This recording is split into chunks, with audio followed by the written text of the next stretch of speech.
आगे हरेली तिहार गाँव में बाजे मांदर हरियर हरियर खेत लागे सुंदर सुंदर।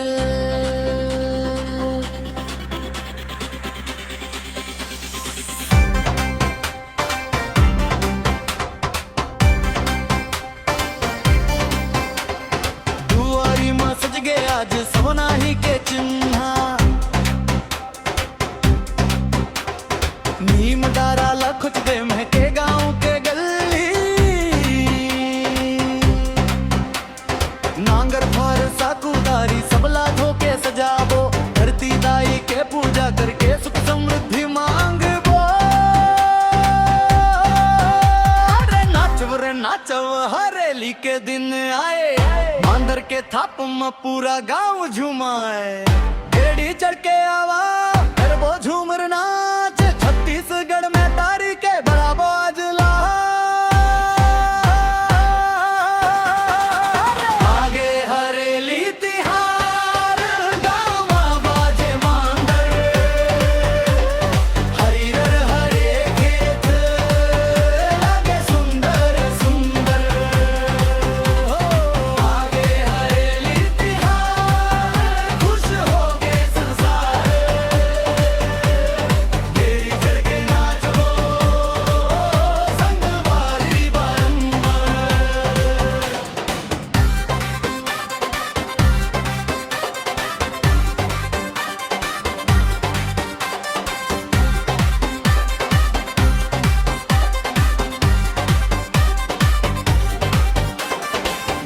ऊपर चढ़ के लइका में नितराए मांदर औ मोहरी बाजे झूमर नाच मचाए।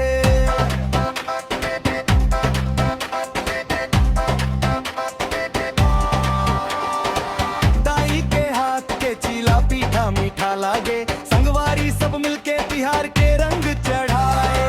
किसान भैया मुस्काए लहरा रहे धन के बाली बरसे पानी झमाझमा हरियर होए रखवाली गाँव गाँव गूंजे हमर छत्तीसगढ़ के बहानी हरेली के ये तिहार हमर संस्कृति के निशानी। और नाचव रे नाचव आज के दिन आए मांदर के थाप में पूरा गांव झूमा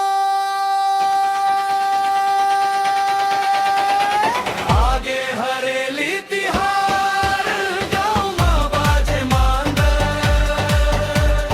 हरियर हरिया भरत लागे सुंदर सुंदर।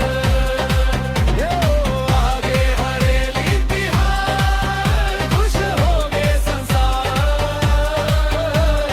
जेड़ी चढ़ के नाचबो संगवारी बारंबार।